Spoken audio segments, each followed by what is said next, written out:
je crois que c'est Ok, Ihsan. Je crois que c'est Ihsan. très bien.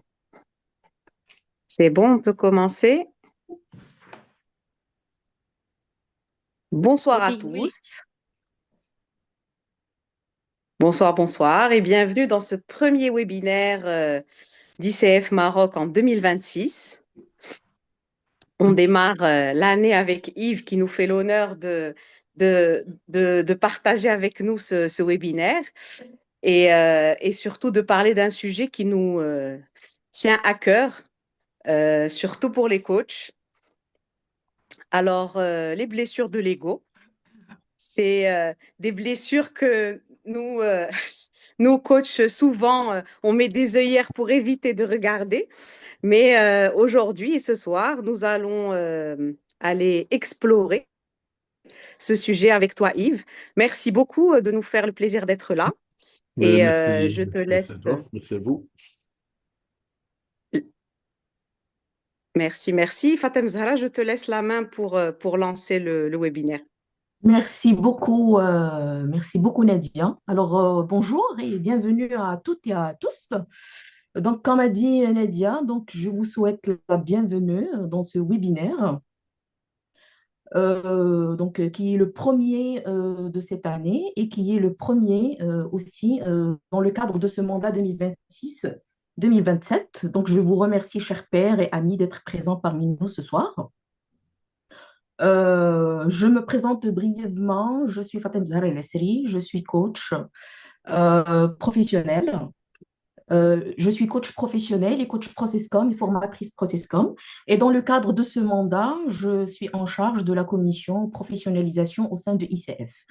Et le webinaire, justement, de ce soir s'inscrit pleinement dans notre volonté de soutenir une pratique de coaching toujours plus consciente, éthique et alignée.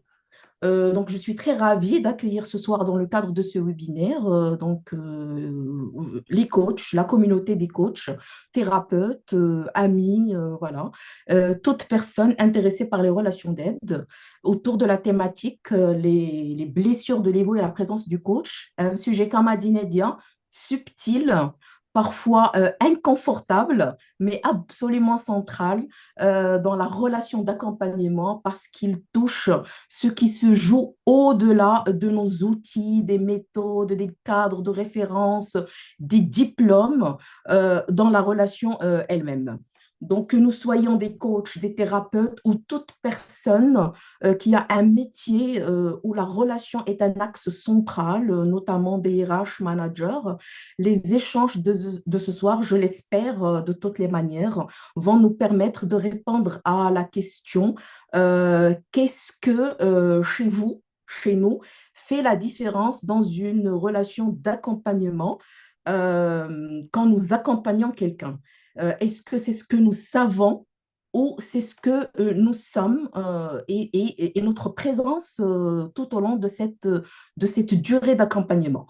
Bon, ce webinaire n'est pas là, bien sûr, pour juger ni pour pointer des erreurs. Avoir des blessures de l'ego, ce n'est pas un défaut, mais c'est un aspect tout à fait humain. La vraie question, c'est donc n'est pas est-ce que j'en ai ou j'en ai pas, mais la vraie question, est-ce que j'en suis conscient lorsque je suis en posture de coach? Et pour explorer cette thématique, j'ai le grand plaisir d'accueillir et de remercier Yves. Donc, je suis ravie, Yves, que tu sois parmi nous ce soir. Yves, tu es connecté depuis la France. Oui. Donc, Yves, il a accepté mon invitation sans aucune hésitation pour partager avec nous son regard, son expérience et sa profondeur sur les enjeux de ce sujet. Alors, comment est-ce que je peux présenter Yves? Difficilement. Difficilement, effectivement. Alors, Yves, moi personnellement, j'ai connu Yves lors d'une formation dans un cadre d'apprentissage et de réflexion professionnelle. Ce qui m'a marqué depuis le départ, au-delà de la qualité du contenu, de l'apprentissage, c'est sa manière d'être en relation. Voilà, une présence à la fois profonde, claire, humble aussi, donc une posture qui ne se contente pas de juste transmettre des savoirs, mais qui invite à questionner, à se regarder et à grandir dans sa pratique. Alors, Yves Autier-Freeman, tu es un professionnel reconnu dans les domaines de la psychothérapie intégrative, du coaching et de la supervision professionnelle. Tu exerces depuis plus de 20 ans auprès de publics variés, donc combinant accompagnement individuel, formation, supervision et intervention internationale. Alors, il est psychothérapeute spécialisé notamment dans les traumas complexes, les troubles de l'attachement, un sujet que j'adore personnellement, les phobies et le stress post-traumatique. Alors, tu es aussi formateur et enseignant pour les approches telles que la psychologie énergétique, donc tout ce qui est EFT, TAT, RIMAP, donc et aussi des outils que Yves il a développés lui-même. Les thérapies brèves, pardon, neurologiques comme le MDR, PNL, hypnose et approches intégratives comme l'Internal Family System, IFS.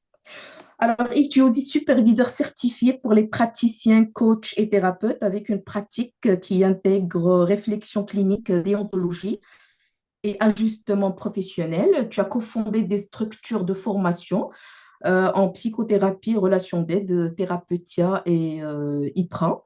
Et tu présides aujourd'hui plusieurs institutions professionnelles, notamment l'Association francophone de psychologie énergétique clinique.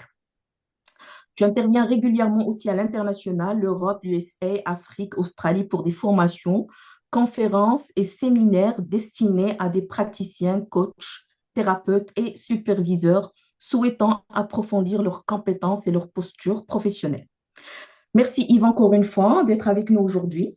Alors pour réfléchir et discuter la posture du coach, la conscience de soi et les zones aveugles qui peuvent parfois s'inviter voilà, d'une manière inconsciente dans nos relations d'aide.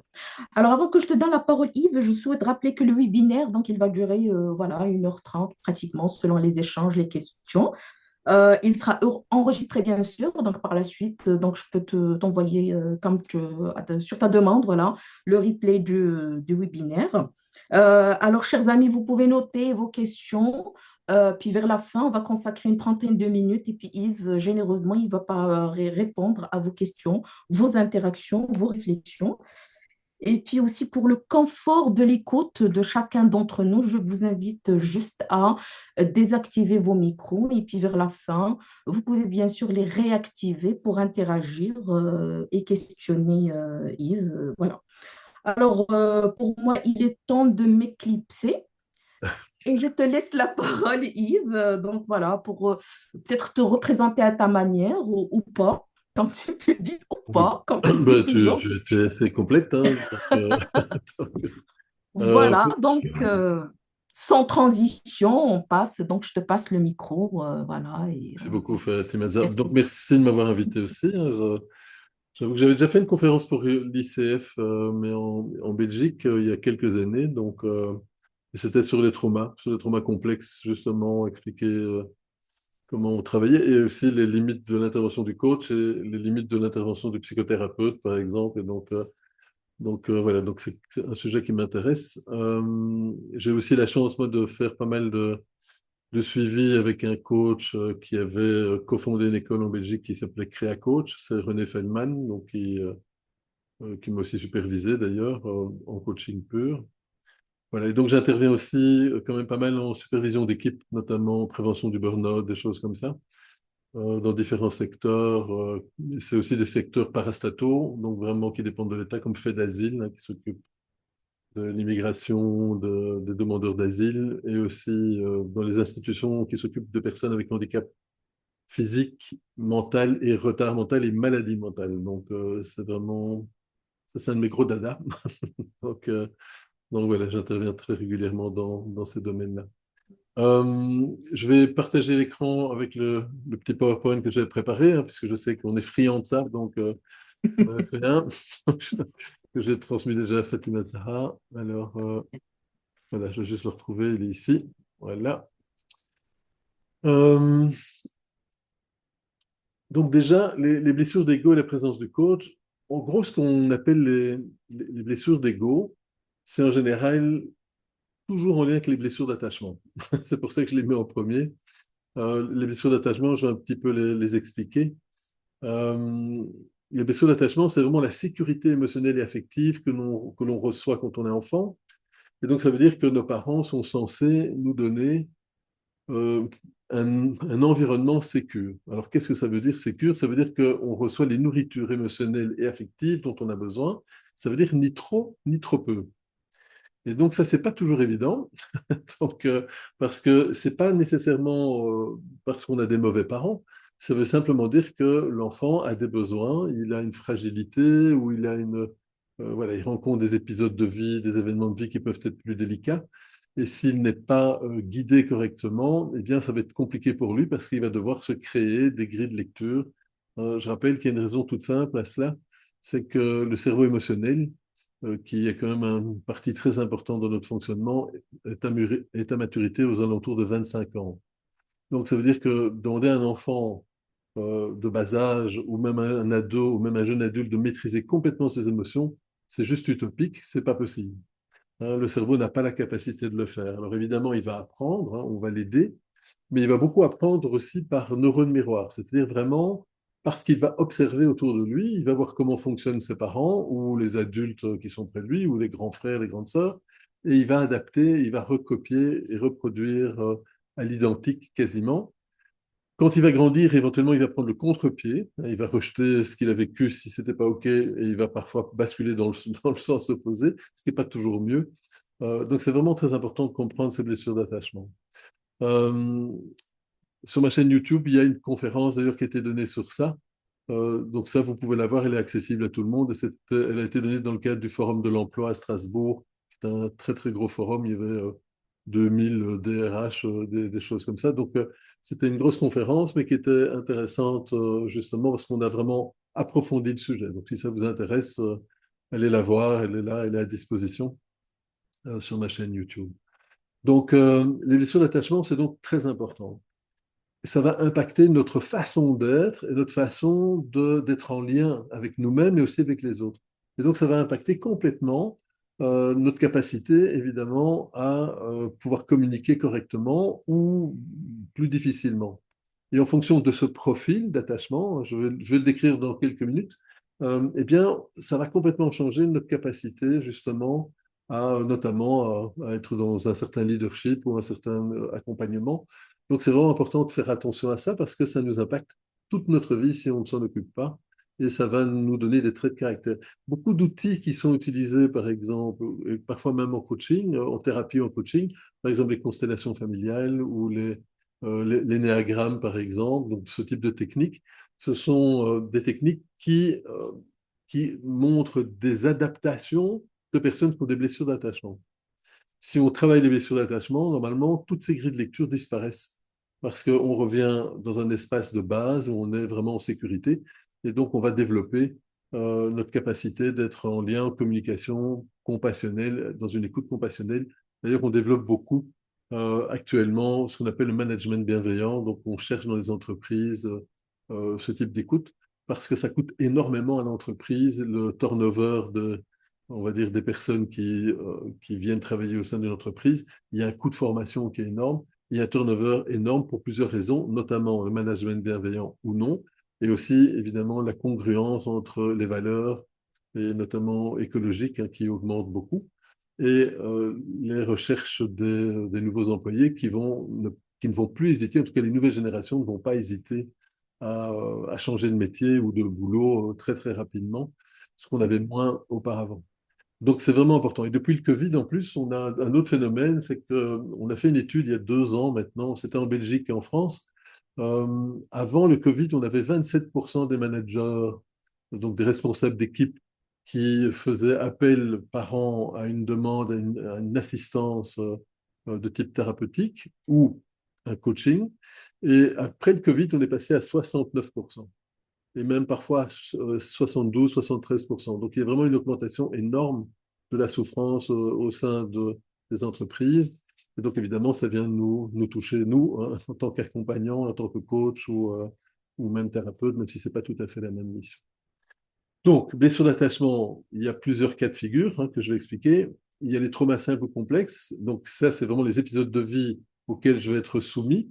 S'il y a des répétitions, ça va devenir complexe. Ça veut dire que ça se travaille différemment que si c'est un épisode unique. Si c'est unique, ça peut se traiter normalement relativement vite. Quand c'est complexe, ça va vraiment complètement impacter notre façon d'être et ça va mettre en place toute une série de déclencheurs et de symptômes aussi qui vont chercher à contrôler ou à éviter les dites blessures. Donc le lien va être aussi un élément donc, important. Donc c'est ma capacité justement à être dans cette écoute active et proactive et non pas une écoute défensive. Le cadre et la bienveillance, bon, je crois que je ne dois pas trop expliquer pourquoi. Donc si on reste bienveillant, ça va générer de la sécurité et cette sécurité va permettre évidemment à une personne plus fragile de pouvoir s'exprimer, de pouvoir écouter correctement et non pas se figer, passer en mode survie. Je rappelle que le mode survie, c'est toujours j'attaque, je fuis ou je me tétanise, je perds mes moyens, je fais le mort. C'est toujours fight, flight, freeze. La notion de transfert, de contre-transfert, ben, c'est vraiment ça la blessure d'ego. Hein. Donc, c'est qu'en tant qu'accompagnant ou en tant que dans une relation, on va faire des projections. Et ces projections vont dépendre de notre histoire. Et donc, le transfert, c'est de l'aider à l'aidant, hein, ou du coaché au coach. Et ça va nous donner aussi le contre-transfert, où là, ça vient de l'intervenant vers l'aider. Pourquoi? Mais parce que soit on va voir l'aider comme quelqu'un d'extraordinaire et on veut absolument l'aider et le sauver, ou au contraire, on peut le prendre en grippe et on va avoir du mal à manager et à gérer la situation. Donc, on va toujours essayer d'être attentif à ce qui nous active. Pourquoi? Parce que ces activations-là ne sont pas en lien avec la personne, elles sont en lien avec notre histoire. Donc ça, c'est vraiment un élément important, c'est que si je réagis à quelqu'un ou à une situation, à quelque chose, c'est que je porte déjà cette blessure ou cette sensibilité. Et donc, ce qui est intéressant, c'est d'aller rechercher d'où elle vient dans notre histoire. Et évidemment, idéalement, c'est le nettoyer. Parce que si je peux le nettoyer, je vais pouvoir revenir dans ce qu'on appelle le self. Le self, c'est vraiment un espace de base de la curiosité de l'enfant qui est curieux, compassionnel, créatif, etc. Et qui va donc développer toute une série de qualités, y compris cette capacité à être en lien. Alors ça, hop, je passe, c'est pas trop important. Donc voilà, donc n'hésitez pas à poser des questions aussi, hein, si vous en avez même pendant, comme ça je peux voir. Donc, comment ça se construit les liens affectifs et le développement, hop, je vois qu'il y a, et comment ça se développe les relations. Donc, la présence est un élément très important. Donc, ça veut dire qu'il y a plusieurs facteurs qui vont entrer en ligne de compte. Il y a évidemment le lien avec les donneurs de soins, donc les parents, les grands-parents, ou grandes sœurs, grands frères, hein, donc si on est dans des grandes familles. C'est donc ce cadre de bienveillance et c'est ce cadre d'explication. C'est-à-dire que comme l'enfant ne peut pas gérer ses émotions de la bonne manière, il va aller chercher un appui, une aide auprès des donneurs de soins, puisque normalement, ben, il sait qu'il est aimé, il ne se pose pas la question, normalement c'est censé être une évidence. Mais quand le système dysfonctionne au niveau des donneurs de soins, ben, évidemment l'enfant va mettre en place des mécanismes de défense, et il va chercher à s'adapter à cet environnement et à survivre. Donc par exemple, dans ces blessures d'attachement, comme j'en parlais, tout à l'heure, eh bien, on peut avoir un attachement détaché, donc les personnes qui sont très coupées, qui ne montrent pas les émotions, qui ont du mal à repérer et à connaître leur propre système émotionnel, ou celui de l'autre. Ils peuvent donner l'impression d'être très froids, hein, très hautains, même un peu arrogants. Donc ça peut être très, très, très dérangeant pour les autres. Ce sont des personnes qui parfois pourraient couvrir l'autre de cadeaux, parce que c'est moins dangereux que d'exprimer une émotion, hein, ou de se dévoiler. Donc ils vont rester vraiment figés. C'est à peu près 20% de la population. 25% de la population, c'est l'opposé, c'est anxieux, c'est-à-dire des gens qui vont être très, très anxieux dans le lien, donc ils ont besoin d'être rassurés beaucoup. Donc ils vont envoyer des messages, ils ont besoin d'avoir des réponses rapides, sinon ils vont se faire des films dans la tête, hein, il est mort, il me trompe, il y a un accident. Et donc imaginez ça dans une entreprise, si vous avez un responsable d'équipe qui est anxieux, et vous avez dans son équipe des gens qui sont détachés, ben, l'anxieux va toujours aller vers le détaché pour lui demander si ça va, ce qui évidemment va générer un stress et un énervement chez le détaché parce qu'il va se demander mais pourquoi il vient toujours m'ennuyer, hein, rentrer dans ma bulle alors qu'il n'est pas du tout prêt à ça. Mais l'anxieux a besoin de ça. Et l'inverse aussi, si vous avez un manager, un responsable d'équipe un plus un N plus un ou un N plus 2 qui vient et qui est très coupé, ben, il va provoquer un état de panique intérieur le, chez l'employé qui va se demander comment réagir et donc qui va évidemment complètement paniquer et passer en mode fuite, attaque, et éventuellement se figer complètement. Donc ce sont vraiment des mécanismes qu'il faut comprendre pour repérer ce style d'attachement, parce qu'en fonction du style d'attachement, on va communiquer légèrement différemment avec la personne. S'il est anxieux, on va le rassurer, on va prendre du temps pour le rassurer. S'il est détaché, on va juste vérifier avec lui qu'il ait les informations et que ça, voilà, sans insister lourdement, mais on va lui dire, écoute, voilà, quand tu sens que tu as besoin, tu reviens vers moi, et on va établir, par exemple, que toutes les semaines, on fait un point, ou toutes les 2 semaines, on fait un point, pour voir un peu comment la situation évolue. Dans ces blessures d'attachement, on a également ce qu'on appelle le désorganisé. Ce sont des personnes qui sont faussement calmes. Elles donnent l'impression d'être calmes et qui parfois explosent complètement en vol. Je me rappelle d'un coaching que j'ai dû faire en entreprise. C'était une entreprise qui s'appelait en Belgique. Donc, c'était des cours de cuisine, c'était des animations autour de tout ce qui était la nourriture, etc. Et effectivement, un des deux responsables de cette boîte avait ce type de comportement. Il était très sympa, mais attachement désorganisé. Et donc, parfois, il prenait sur lui, puis tout d'un coup, il explosait. Et l'explosion n'était pas toujours logique. C'est-à-dire qu'il se passait un événement grave, il allait rester calme, et un événement bénin qui ne nécessitait pas une intervention, une réaction excessive, et il basculait en colère, éclatait, pouvait hurler, etc. Et donc, évidemment, c'est très déstructurant pour les personnes qui sont en face de ça, parce qu'on ne sait jamais quand ça va exploser.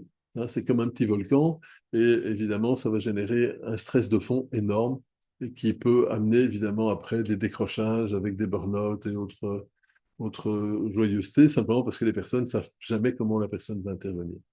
Et on a aussi ce qu'on appelle les évitants, donc des personnes qui vont éviter les conflits, donc ne vont jamais oser se positionner, prendre la place, vont toujours suivre la vie générale, ce qui évidemment peut provoquer une tension qui va aller en augmentant simplement parce que ben, les personnes vont être très frustrées, parce qu'ils n'ont jamais une réponse claire, et donc à un moment donné, ça va exploser évidemment comme pour le désorganiser. Et alors on a des mixtes, hein, des ambivalents qui vont reprendre un peu de tout ça. Ça vient vraiment de cet attachement de base, de sécurité de base.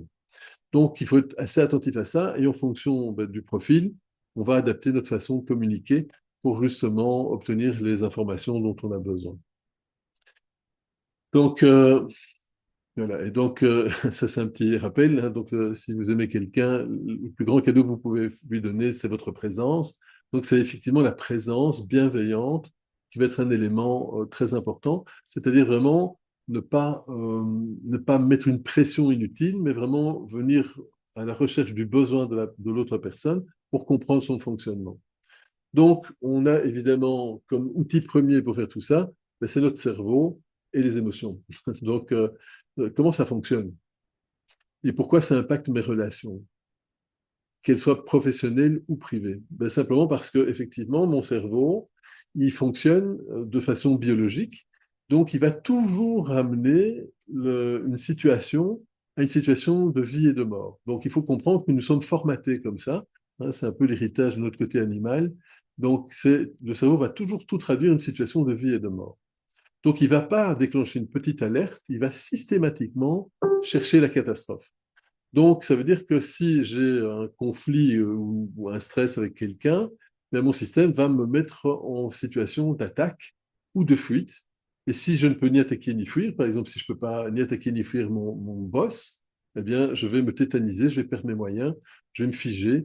Et évidemment, ça va amener d'autres déclinaisons, comme par exemple la procrastination, où les gens n'avancent plus parce qu'ils ne savent plus du tout comment faire. Donc, ce cerveau, il a un fonctionnement qui est toujours le même. Donc, il faut comprendre qu'au niveau neurologique, il a maturité vers 25 ans. Donc, les informations arrivent dans une partie du cerveau qu'on va appeler le thalamus. Le thalamus, c'est comme un routeur informatique. Il prend l'info, il redistribue l'info, mais en même temps, il va prendre deux voies différentes. Donc, il y a une voie rapide et une voie lente. La voie rapide va passer directement aux amygdales, c'est passer de la gorge, les amygdales limbiques, qui est un peu notre centrale d'alarme. C'est en 5 millisecondes. Ce trajet va aller jusqu'à l'hippocampe. L'hippocampe, c'est notre bibliothèque de mémoire émotionnelle. Et puis, c'est retour aux amygdales. 5 millisecondes. Et il y a une raison à cela. parce que l'autre voie, la voie lente, passe par le cortex, notre cerveau pensant. Et ça, c'est évidemment notre petit souci, c'est qu'on est des hommes, des êtres humains modernes, donc on a fortement développé le cortex, et ce cortex, ben, il analyse. D'accord? Et dans cette analyse, évidemment, ben, ça veut dire qu'il va perdre du temps. En gros, au lieu de réagir en 5 millisecondes, il va réagir en 2 ou 3 secondes. Sauf si, évidemment, il y a des petits entraînements. Si vous faites des arts martiaux, ben, vous pouvez peut-être aller un petit peu plus vite parce que vous acquérez certains réflexes. Mais de base, c'est 2-3 secondes avant de réagir. Donc, on se met dans une situation un peu dangereuse. Imaginez, vous traversez une route, une voiture arrive, ben, le cerveau de la survie va dire, OK, il y a un véhicule qui me fonce dessus, je vais passer en mode attaque, fuite, ou je fais le mort. Fuite, ben, je fais un bond sur le côté. Attaque, je tends mes mains, c'est pas une bonne solution. Et si c'est freeze, on va se mettre en boule comme les hérissons, et c'est comme ça qu'on se fait écraser. Donc, ce sont des réflexes vraiment premiers. Le cortex, lui, il va faire différemment. Il va voir un véhicule et il va commencer à analyser. Donc, il va dire, ah tiens, c'est le dernier modèle BMW. Oh, il est rouge bonbon, c'est une drôle de couleur. Ah, c'est moche comme couleur. Donc, il va nous bombarder d'informations dont une grosse partie de ces informations n'ont aucune importance pour la survie. Donc, ça veut dire qu'on perd du temps. Parce que moi, le seul élément qui m'intéresse, c'est quelque chose se fonce sur moi et me met en danger. Il faut que je réagisse en me mettant à l'abri, donc en me mettant sur le côté, par exemple. Dans le cas de la voiture, hein. Si c'est un autre prédateur, ça va se mesurer, est-ce que j'attaque, est-ce que je fuis, hein, etc. D'accord? Donc, on voit ici ce que je vous ai mis, les 5 lois méconnues du cerveau de l'enfant, mais qui sont évidemment toujours valables pour l'adulte. Hein, c'est que le cerveau est axé sur les expériences affectives. Donc, c'est dans la sécurité, on prend dans les bras.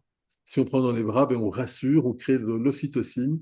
À partir de 16 à 17 secondes, si je tiens quelqu'un dans mes bras, je crée de l'ocytocine, c'est l'hormone de l'attachement et de la sécurité. D'accord? Deux, on a effectivement le cerveau cognitif, le cortex, qui est encore immature, le cerveau émotionnel et le cerveau instinctif. Donc vraiment les réponses de survie de base. Vous voyez que le cerveau émotionnel n'est pas régulé par le cortex. Ce qu'il faut comprendre, c'est que quand il y a une situation de danger, pour gagner du temps, le cerveau émotionnel va couper l'accès au cerveau pensant. Parce qu'il dit, toi, tu es intelligent, mais tu me ralentis. Donc, il coupe l'accès. C'est pour ça que parfois, vous avez des personnes qui ne répondent plus parce qu'elles n'ont plus la capacité de répondre, tout simplement. Il y a un niveau de stress trop élevé. Donc, le corps va couper l'accès au cortex pour gagner ces précieuses secondes qui vont faciliter la survie. Et donc, il est hyper important de rééduquer notre cerveau, notre corps, à travers certaines pratiques, certains outils, pour justement diminuer les niveaux de stress constant, parce que sinon, ben, vous ne pouvez plus parler. J'étais un enfant battu, mon père hurlait, eh bien, je me tétanisais. Et ce qui a été assez étonnant, c'est que quand j'étais en première candide droit à l'ULB, mon premier examen, c'était droit romain, que je connaissais. Je suis rentré, la prof m'a posé une question, j'étais incapable de répondre. Je ne savais plus rien. Tout avait été effacé. Je suis sorti de la salle, je savais de nouveau répondre.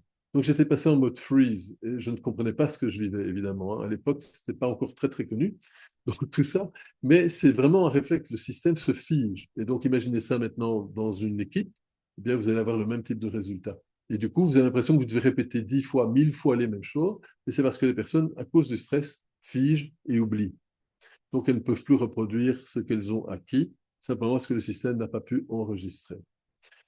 Le cerveau va grandir aussi par l'usage du mouvement. Alors ça veut dire quoi? Mais ça veut dire qu'effectivement, notre corps a besoin de bouger, parce qu'en bougeant, nous allons connecter les deux hémisphères, et donc ça va faciliter les apprentissages, et évidemment la mémorisation, la concentration, et évidemment notre créativité, notre participation, etc.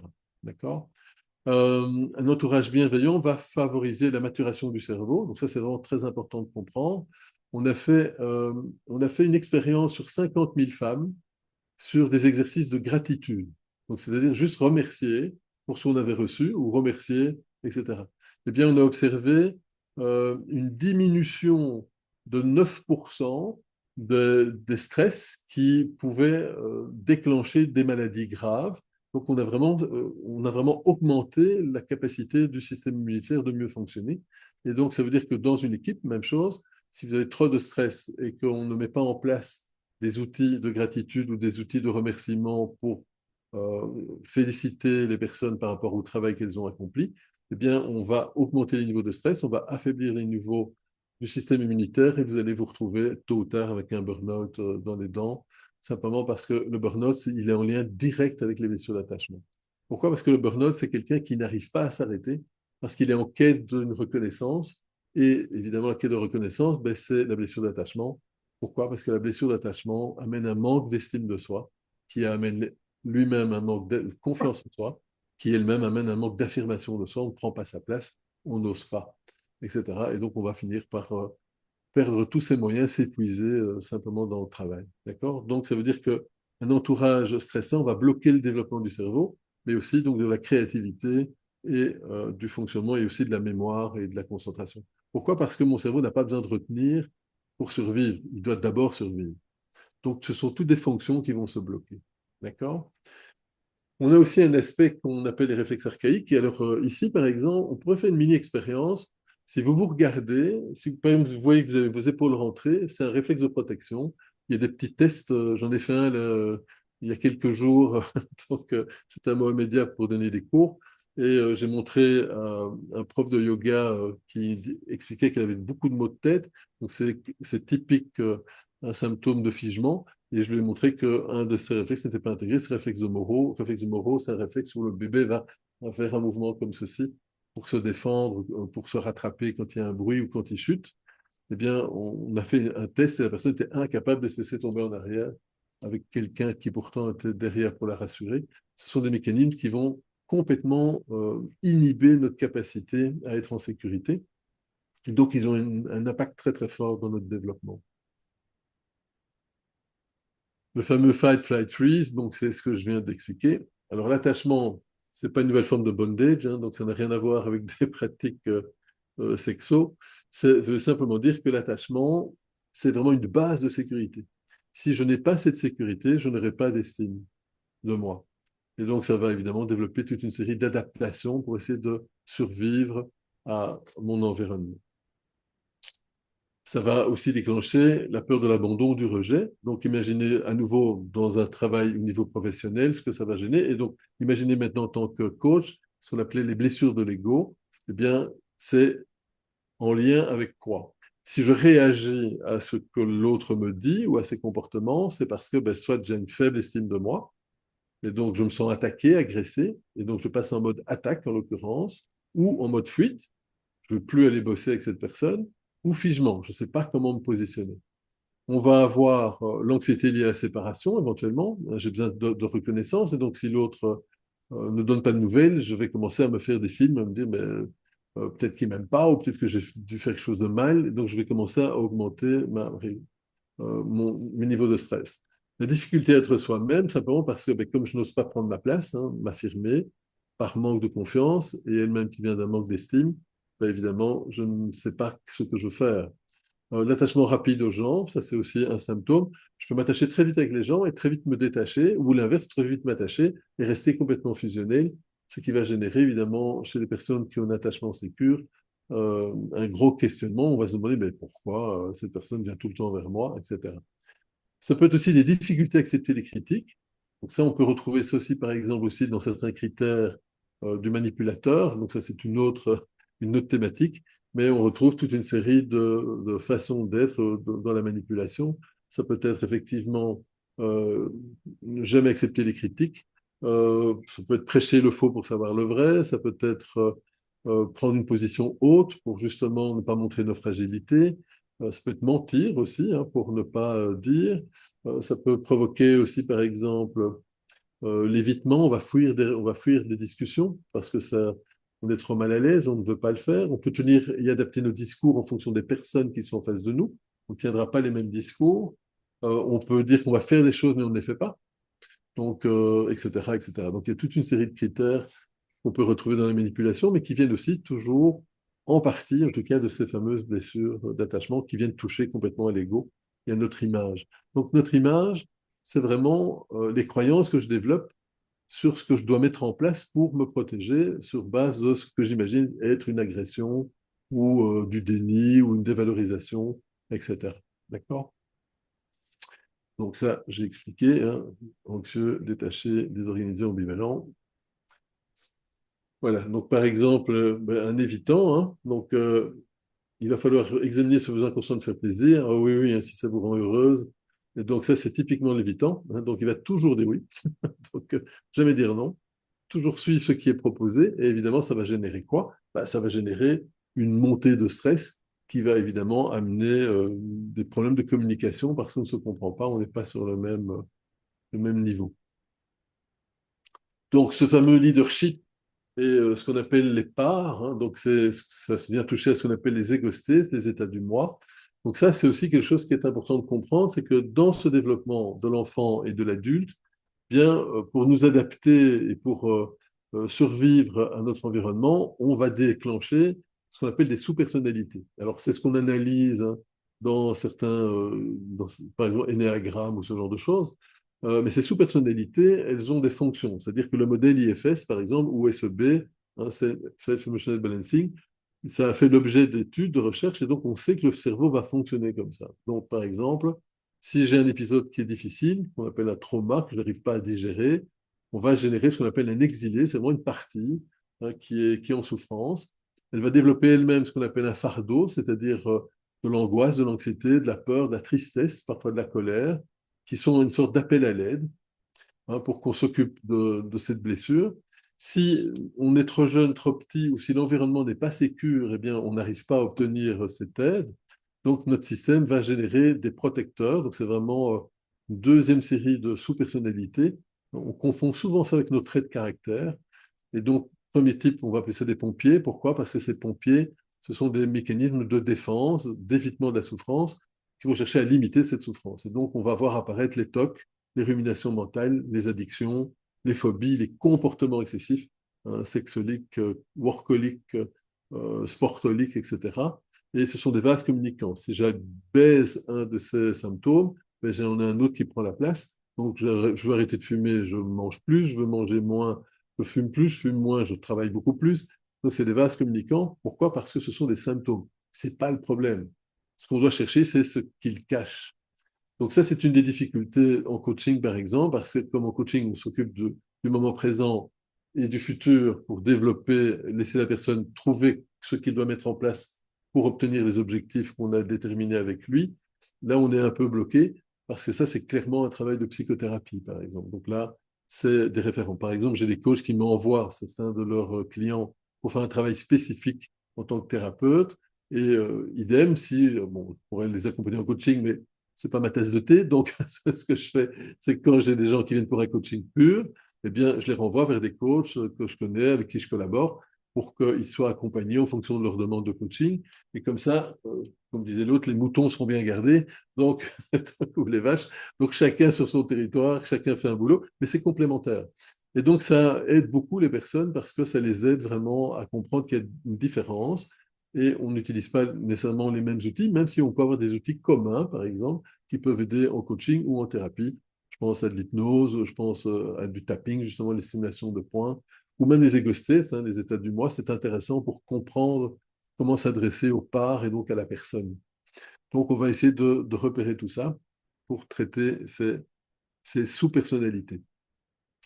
Donc, ça a fait l'objet d'études et de recherches, et donc on sait exactement ce qui se passe et on peut vraiment les travailler de façon efficace. Alors ça, c'est par exemple, voilà, les blessures d'attachement, vous avez un tableau un peu plus complet. Et donc, si vous regardez l'ensemble des sous-possibilités, ça fait un peu un tableau un peu infernal, parce qu'il y a plein de choses. C'est impressionnant.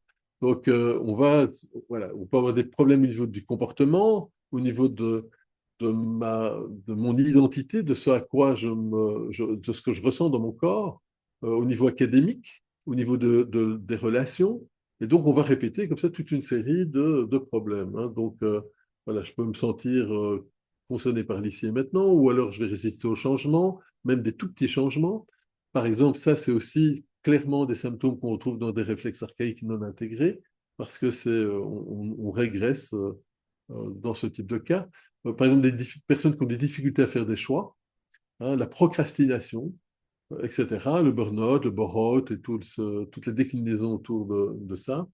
Au niveau comportemental, donc, on a vu, ici, on a des problèmes, par exemple, de nourriture, comportement destructeur, passif-agressif, agressif, Au niveau sexuel, pas top, hein, donc prédateur, donc le harcèlement au niveau du boulot, par exemple, hein, dans les équipes. Voilà, je vais rester dans un contexte, si je mens complètement en fixant les gens, ou l'inverse, mon regard va fuir. Dans les relations, je peux résister à l'autorité, refuser le contact de l'œil, ça c'est aussi typique des problèmes de réflexes archaïques non intégrés. Par exemple, l'hypersensibilité, dont on parle beaucoup, c'est des réflexes primitifs non intégrés. Donc vraiment l'hypersensibilité de tous les sens. Alors maintenant, pensez un petit peu à la posture maintenant. Donc, si vous êtes coach, vous devez accompagner quelqu'un. La personne, elle va être dans ces tableaux-là, mais nous aussi. Parce que, à moins de travailler sur vraiment ce qui nous active, c'est-à-dire déjà, en prendre conscience, donc les supervisions, par exemple, vont pouvoir servir à ça. Tiens, telle personne m'active, il m'énerve, ou oh là là, j'ai vraiment envie de l'aider. Dès que j'observe que j'ai une action, une réaction à l'autre, c'est qu'il y a une blessure quelque part et un besoin qui sont là. Donc souvent, je dis toujours à mes élèves, euh, recherchez toujours quel est le besoin ou la peur de la part qui s'active.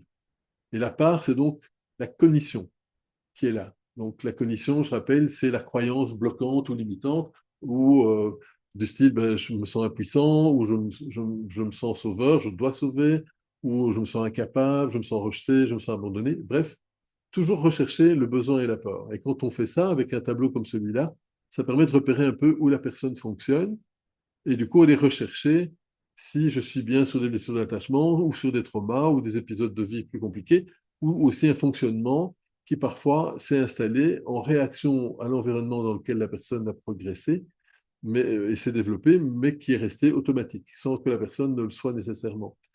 J'ai un souvenir très clair de ça. Par exemple, quand j'étais à l'université, ma mère était perverse narcissique, hein, j'ai vraiment eu d'assez gros soucis avec elle. Et c'était assez intéressant parce que j'avais deux amis. J'avais un ami qui était président du cercle Solvay, donc ingénieur commercial, un autre d'un autre cercle. Moi, j'étais président du cercle facultaire à l'ULB. Et alors, tous les deux, on était vraiment très proches. Tous les deux me disent, mais tu sais, Yves, tu peux nous demander les choses clairement. Alors je dis, ben, c'est ce que je fais. Et il me dit, non, non, c'est pas ce que tu fais. Je dis, comment ça, c'est pas ce que je fais? Il m'explique. Et effectivement, je me rends compte qu'ils avaient raison. J'avais tellement appris à ne pas demander ce que je voulais, parce que si je le demandais, je ne l'avais jamais, que mon système s'était adapté et demandait autre chose, en sachant que je n'aurais pas l'autre chose, mais j'aurais ce que je voulais vraiment. Et donc, j'avais acquis une façon de dialoguer de cette manière-là, sans me rendre compte. Et donc, j'ai heureusement eu ces deux amis qui s'en sont rendus compte et qui me l'ont nommé. Ça m'a permis de le travailler et de pouvoir être plus authentique, c'est-à-dire vraiment nommer mon besoin et pas chercher autre chose. Et donc, tout ça, ce sont des mécanismes de défense, évidemment, et d'adaptation. C'est pas malveillant dans mon cas, dans mon chef, mais c'est un système qui avait été adapté par mon système. On appelle ça la résilience, la capacité d'adaptation et de rebondir par rapport à un environnement qui est hostile. Et donc, cette capacité s'était développée toute seule sans que je m'en rende compte. D'accord? Et donc, on a tous des blessures. Tous. Une blessure d'attachement, c'est une personne sur deux. Et donc, si vous n'avez pas de blessure, ben, on a quand même des épisodes de vie qui ne sont pas toujours très sympas. Si j'ai réussi à les digérer réellement alors que je suis vraiment en paix, alors je n'ai pas de réaction émotionnelle outrancière, hein. Je peux avoir évidemment des émotions comme de la colère, de la tristesse, etc. Mais je ne suis pas envahi par ces émotions. Et je ne vais pas ruminer pendant des heures ou des jours ou des semaines ou des mois ou même des années. Je vais pouvoir faire la paix assez rapidement, simplement parce que je vais observer que ben, ça ne me fait pas du bien, tout simplement. Je vais m'occuper de ce qui m'active, je vais le travailler, le nettoyer ou me faire aider par quelqu'un pour sortir de ce nœud. D'accord? Donc, le management ou le coaching, hein, puisqu'on m'a dit, Fatima Zahra m'a dit qu'il ne faut pas utiliser trop management, il préférait coach, donc je vais l'utiliser. Mais donc, comment je gère ça? Comment je m'adapte à tout ça? Ben, effectivement, on a des outils, on a des blessures, on a des outils. On fait un travail personnel, vraiment un travail sur soi. J'ai donné des cours à un moment donné à Coaching Ways, qui était une école de coaching ici, enfin en Belgique. Ils ne sont pas qu'en Belgique d'ailleurs, ou avec René Feldman. Et donc, on donnait des cours avec certaines techniques comme le tapping, le FT par exemple, ou le RIMAP, des points particuliers de stimulation qui permettent de vraiment de calmer les gens. D'ailleurs, Fatima Zahra avait fait la formation EFT clinique, hein, donc il y a quelques années. La CNV, évidemment, tout ce qui est communication non violente. Pourquoi? Parce qu'on va apprendre à exprimer ses besoins et vraiment être à l'écoute authentique et active de l'autre, c'est-à-dire pas en train de fourbir des armes et ma réponse, mais vraiment écouter. Quel est le besoin de l'autre? Les ego states vont nous permettre de garder une distance émotionnelle pour réaliser que c'est une part de moi qui s'active, c'est pas moi, c'est pas tout mon ensemble, c'est un programme. Pratiquer, par exemple, la méditation compassionnelle. Je viens de donner 3 jours à Mohamedia de méditation compassionnelle. Pourquoi? Mais simplement parce que la méditation, pour autant qu'elle soit faite dans une bonne posture intérieure sans se forcer, eh bien, va évidemment amener plus de calme, plus de structure, va calmer notre système vagal, donc qui est notre système qui harmonise ou qui régule le stress, mais va aussi développer cette notion de compassion comme la gratitude dont je parlais tout à l'heure. Et donc, on a vraiment étudié, on observe de plus en plus que ça booste notre système immunitaire, mais ça booste aussi notre capacité à être heureux. Donc, on est beaucoup plus heureux. Et évidemment, ça veut dire qu'au sein d'une équipe ou dans une interaction au sein d'une équipe, ben, évidemment, ça va changer complètement l'ambiance et l'atmosphère. D'accord? Donc, les solutions, ben, des pratiques simples, tapping, cohérence cardiaque, terror shaking, c'est une technique très particulière. Euh, Dimanche matin, j'ai eu la chance d'accompagner une pédiatre qui avait eu un solide épisode de vie. En gros, un de ses enfants a failli être noyé, elle a dû le réanimer, hein, donc elle a dû me faire des massages cardiaques pendant plus de 10 minutes, etc. Et donc elle expliquait qu'il y avait un stress qui ne quittait plus son corps depuis lors, et qu'en même temps, il y avait une hypervigilance qui s'était développée, donc c'est vraiment des symptômes de stress post-traumatique. Et on a fait une session en shaking, par exemple, on a liquidé complètement le souvenir de, on va dire, de la réanimation, donc c'est vraiment neutralisé, et il y avait déjà des tensions dans le corps qui ont complètement disparu. Donc ça peut aller assez vite. C'est pas nécessairement du travail qui va demander des années. On n'est pas en psychanalyse. C'est vraiment des outils qui vont utiliser les approches psychocorporelles et qui vont permettre vraiment de réinstaller une stabilité de fond ou une plus grande capacité à gérer les émotions et le stress. Le SEB, ça c'est mon outil, mais qui intègre justement plusieurs approches. Ça va de la pleine conscience aux ego states, en passant par ce qu'on appelle les thérapies somato-cognitives, donc, dont font partie le MDR par exemple. C'est des thérapies où on va intégrer plusieurs points de stimulation, plusieurs focus, pour que le système et les mémoires traumatiques puissent lâcher beaucoup plus vite. Mais on peut aussi l'utiliser en coaching parce qu'on peut vraiment faire des visualisations pour que le corps et l'esprit se mettent vraiment plus rapidement en harmonie pour atteindre certains objectifs. Donc, par exemple, je le fais quand je dois travailler sur des personnes qui doivent. Je vais donner un exemple parce que c'est un exemple que j'ai régulièrement. J'accompagne une pianiste internationale et elle doit préparer des concerts. Et bien, on va travailler avec ce type de technique pour qu'elle se visualise le faire, mais pas qu'en visualisation, puisqu'on intègre aussi des stimuli plus psychocorporels qui lui permettent aussi de le faire par elle-même et donc qui permettent vraiment de se voir complètement détendue, faire ce qu'elle doit faire. Ça, c'est un exemple. Et dans les entreprises, c'est la même chose. On va le faire, des gens qui doivent prendre la parole en entreprise, par exemple, et bon, on va les aider avec tout ça. Et le fait d'utiliser à la fois le corps et l'esprit, c'est beaucoup plus efficace que d'utiliser que l'esprit ou que le corps. Donc c'est un ensemble des deux. Je pense qu'on arrive tout doucement aux choses. Oui, ça c'est juste pour vous montrer, par exemple. Euh, voilà, on voit que les émotions, ils ont une palette comme ça de manifestations corporelles. Hein, vous voyez un peu les différences, les réactions. Hein, donc, avec des couleurs plus chaudes, des couleurs plus froides, hein. Donc, ça veut dire que le corps va être activé ou suractivé, ou au contraire, il va être inhibé et s'affaiblit. Là, j'ai montré, c'est le point estomac 36, c'est un point de diminution de la peur, par exemple, c'est un point qu'on peut utiliser en stimulant. On peut le faire en digitopression. C'est discret, hein, parce que j'appuie, c'est sous la tubérosité tibiale, sous la tête du tibia. On va masser doucement. Alors, pas pour les femmes enceintes. Là, on fera un autre point. Donc, on stimule. Donc, c'est discret, hein. Si je suis assis, je peux stimuler le point, on ne le voit pas. Je peux faire le bord des doigts comme ça, vraiment, on ne le verra pas. D'accord? Donc, c'est intéressant parce que ce sont des techniques assez simples, mais qui sont efficaces et qui ont été démontrées, hein. Elles sont evidence-based. Par exemple, les gens qui sont dans le manque, dans le craving, vraiment les addictions, mais les zones du cerveau qui sont activées par l'addiction se désactivent par la stimulation de points d'acupression, que ce soit les points de d'EFT clinique ou RIMAP, par exemple, ou TAT. Donc, on l'observe, on voit vraiment l'imagerie cérébrale, les zones qui redeviennent normales, et du coup, il n'y a pas de passage à l'acte, et du coup, évidemment, le comportement peut être réparé. Là, je vous ai mis un petit lien vers le trijumeau. Si vous avez des personnes qui sont figées, qui ont vraiment des problèmes avec des tensions dans les mâchoires, bruxisme beaucoup de migraines, donc des réactions vraiment psychosomatiques, bien, le trijumeau, c'est un exercice. On va masser le trijumeau.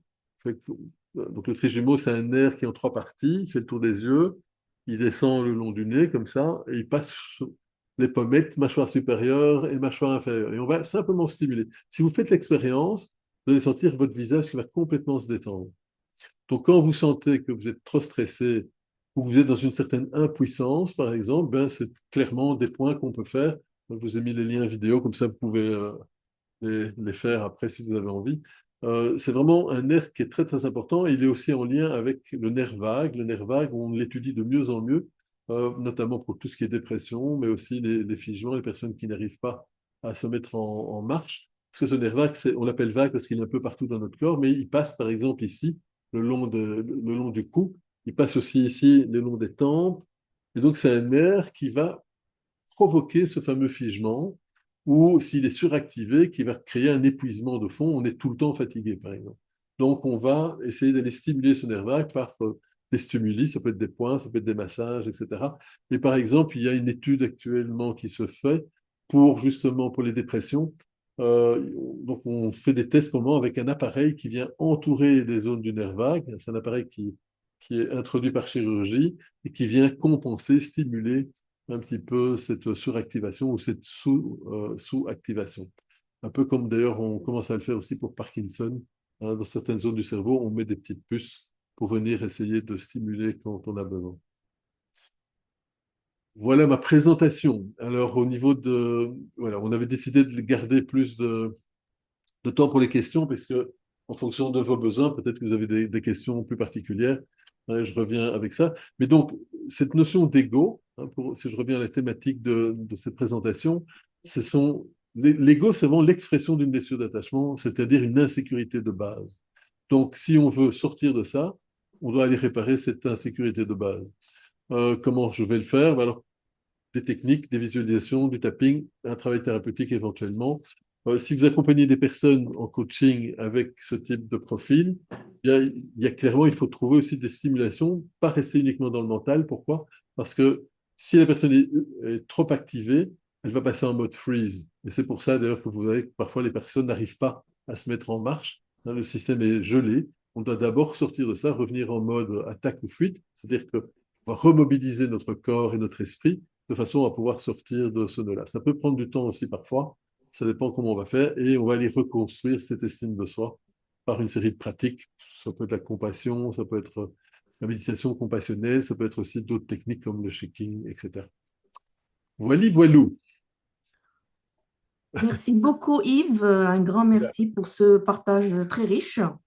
Et voilà, donc à vous la parole, la personne qui souhaite voilà, interagir, poser des questions. Voilà, il n'a qu'à activer son micro et poser la question. Vos questions sont les bienvenues. J'espère que je n'ai pas tué tout le monde. Donc, il y a toute la conférence aussi hein, qui dure à peu près 1 heure sur YouTube, donc sur ma chaîne, qui touche à l'entreprise, au Forum de l'emploi. Ça peut être intéressant à regarder pour ceux qui ont envie d'un peu plus d'infos, par exemple. Mhm. Ne soyez pas timide. Lâchez les fauves.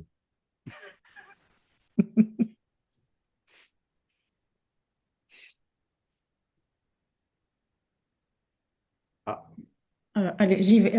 J'y vais. Bon, Ivenia, j'ai trop de oui. lumière. Merci beaucoup, Yves. C'était très, très, très intéressant, effectivement. Bon, bien sûr, moi, ça me parle. Je suis aussi thérapeute et psychologue. Maintenant, c'est vrai que c'est quand même très, très, très, très psychologie, psychothérapie pour les coachs. Donc, oui, c'est vrai. Voilà. Donc, première question, c'est justement, tu l'as dit au début, comment un coach peut gérer euh, euh, des problématiques, par exemple, liées à l'anxiété ou liées oui. au trauma. Donc, Voilà, quelle est la limite? en gros, ce qui va se passer, c'est que, bon, en fonction déjà du travail personnel du coach, est-ce qu'il va se rendre compte de ce à quoi il est confronté, en fonction aussi de sa résonance à lui et de son histoire. Donc, c'est vrai qu'un travail personnel, c'est vraiment important. Dans les écoles de coaching que j'ai pu accompagner en Belgique ou en France, euh, ils renvoient vraiment les étudiants en coaching faire la thérapie de fond dont ils ont besoin pour pouvoir simplement être dans une écoute active et non pas une écoute défensive où on passe, où on doit donner des solutions, où on attaque, où on fuit, où on ne voit carrément pas le problème. Donc ça, c'est vraiment un des éléments. Donc c'est vrai qu'il y a des éléments clés, par exemple le tapping que j'ai montré tout à l'heure, c'est un exercice très simple, on peut le faire. Déjà rien que ça va générer plus de calme dans notre système. En tant que coach et en tant qu'accompagné, même chose. Donc je peux vraiment inviter mon coaché à faire ce petit stimuli, obtenir le point, ça va l'aider à mieux gérer ses émotions. Après, c'est une question de compétence. Effectivement, si j'ai juste une casquette coach et que je vois que la personne s'active et qu'on peut repérer ces fameuses grilles de lecture de blessures d'attachement, c'est-à-dire un manque d'estime de soi, un manque de confiance en soi ou un manque d'affirmation de soi, je ne prends pas ma place. Et là, l'idéal, ce serait de renvoyer vers quelqu'un qui est formé à cet accompagnement, donc un psychologue, un psychothérapeute, voilà, en tout cas un thérapeute ou un thérapeute en relation d'aide qui connaît les blessures d'attachement et qui sait comment on peut les accompagner correctement. Ou le coach est intéressé par ça, alors il sait qu'il a deux missions différentes. Il a ses missions de coach, et puis il peut prendre ou pas sur le côté une mission un peu plus différente, avec un travail un peu plus profond, mais là, ça veut dire, un, se former, deux, se faire superviser. Parce que si on ne se forme pas et qu'on ne se supervise pas, ça, c'est un apprenti sorcier et ça va faire des dégâts. Donc, ça, c'est pas une bonne idée. Voilà. Donc, il faut vraiment faire attention. Et là, il y a un biais qui est assez connu, hein, c'est le biais de généralisation. C'est que parfois les gens pensent qu'ils savent, mais ils savent que la base, et souvent ils se surestiment. Alors que les gens qui sont trop formés ou très bien formés, souvent se sous-estiment. Donc ça, c'est un problème, c'est qu'on a trouvé un équilibre entre repérer, est-ce que je me sens légitime? Alors, une des façons les plus simples de vérifier votre légitimité, c'est la supervision, évidemment. Si vous faites superviser, vous amenez votre cas, vous en parlez, et vous voyez si vous arrivez à comprendre ce que le superviseur vous explique et à le mettre en place aussi. Et comment après ça se passe avec votre accompagné, est-ce que c'est bon?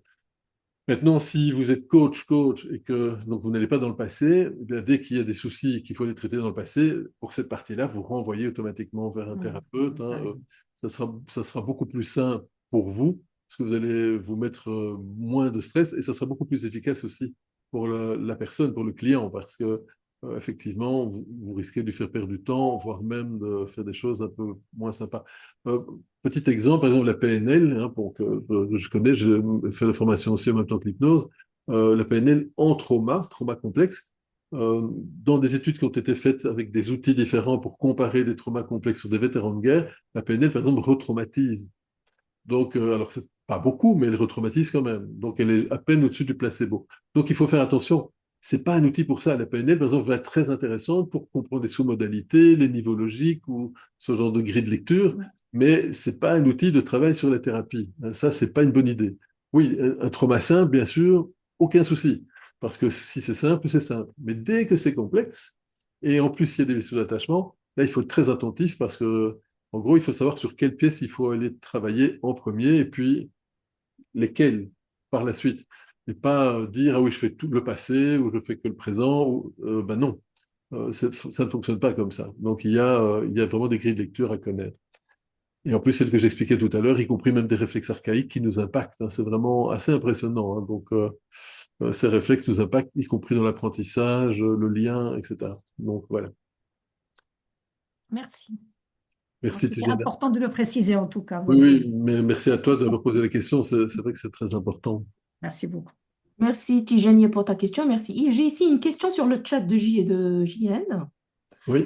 Alors, merci pour le webinaire, merci JN. Est-ce que le coach a intérêt à faire un nettoyage énergétique avant une séance avec un client, en plus du travail de fond lors de la thérapie? Alors, bon, ça, c'est une question qui est un petit peu piégeante ou piégeuse. En gros, ça va dépendre de ta centration. Donc, si tu es centré et que tu es dans ce qu'on appelle le self, c'est-à-dire pas dans l'ego, justement, vraiment dans la partie euh, compassionnelle spontanée, d'accord? Normalement, tu n'as pas besoin de faire un nettoyage énergétique parce que tu vas être centré. Maintenant, si tu n'es pas dans ce cas de figure, ce qui peut nous arriver, hein, parce qu'on peut être, ne fût-ce que trop fatigué, tout simplement, hein, donc trop fatigué, trop chargé. À ce moment-là, effectivement, oui, il y a des techniques de recentration, y compris au niveau énergétique, qui permettent vraiment d'être plus concentré. Je peux faire un mini-exemple, vous pouvez essayer de votre côté sans voir, mais on va faire un mini-exemple parce que c'est assez sympa à faire. Regardez bien chez moi d'abord, hein. Je vais stimuler gauche-droite rapidement, et mes bras ne sont pas collés, hein, je ne triche pas. Donc mes coudes sont bien décollés. Donc, regardez bien chez moi. Si vous regardez chez moi, ça ne bouge pas. C'est très régulier. Maintenant, essayez chez vous et vous allez voir ce qui va se passer. Il y a de grandes chances que certains d'entre vous, il y aura des petits ratés comme ça, hein. On n'arrive pas ou voilà, où il y a des petits ratés. Ces petits ratés, c'est ce qu'on appelle une désorganisation neurologique. Alors, ce n'est pas une maladie grave, hein. Ça veut simplement dire que le cerveau est déshydraté ou trop stressé, et donc il y a une perte d'information. Le cerveau envoie une information, et elle n'arrive pas à 100%. Du coup, j'ai des pertes. Donc là, par exemple, oui, il y a des exercices qu'on peut faire pour bien se recentrer et du coup, moins aussi être sensible au stress des autres. Donc c'est vrai qu'on est dans une bulle. Je rappelle que en 1920, Wilhelm Enthoven, prix Nobel de physique, a démontré le rayonnement électromagnétique du cœur qui allait à 4 mètres, 4 mètres et demi de nous. Donc quand vous êtes dans une pièce avec quelqu'un, ben, nous sommes en interaction. Si vous n'êtes pas centré, vous allez repérer ça. Alors comment? Ben parce que vous allez vous retrouver avec une boule de stress, vous ne vous sentez pas bien, bref, vous sentez que vos émotions sont plus à fleur de peau. Ben ça veut dire que votre système n'est pas centré correctement. Et alors, effectivement, il existe des techniques pour pouvoir essayer de réguler ça. On peut le faire avant, on peut le faire après. Des exercices aussi, par exemple, de bilatéralité, hein, de brain gym, la routine énergétique, par exemple, de Donna Eden, c'est un exemple. C'est des choses qui vont permettre de mieux collaborer et de diminuer les niveaux de stress constant. Donc là, il y a des pratiques. Et là, ça dépend aussi de votre système, aussi en fonction de votre système de croyance et de votre système de sensibilité. Vous pouvez travailler sur les méridiens, vous pouvez travailler sur les chakras, vous pouvez travailler sur le biochamp, vous pouvez travailler uniquement sur la bilatéralité et les deux hémisphères. Donc ça dépend vraiment de ce que vous voulez. Je rappelle aussi que des pièces, là où vous travaillez, ça peut se charger émotionnellement. Donc si vous sentez que c'est chargé, bah, aérez, voilà. Passez un encens, faites une prière en fonction de votre sensibilité, mais faites des choses qui permettent de nettoyer l'espace, parce qu'un espace, ça se charge effectivement, pour plein de raisons. Par exemple, pourquoi est-ce qu'on met une lampe de sel? Alors la lampe de sel, elle est souvent trop petite, hein, elle n'est pas assez efficace, mais pourquoi est-ce qu'on met une lampe de sel, par exemple, dans un bureau, si le bureau est fermé? Vous avez une idée? Quelqu'un le sait? On fait ça.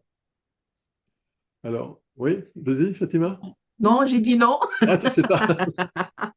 J'ai Ok. dit non. Non, tu Non, parles non. du, Je sais tu pas si parles du c'est ciel dit. de l'Himalaya, c'est ça? Oui, oui, par exemple. Pourquoi est-ce Hein? qu'on met une lampe et une lampe de sel et on la fait chauffer? C'est quoi le but, par exemple, de ça? Je sais pas, j'en ai une, mais je ne sais pas.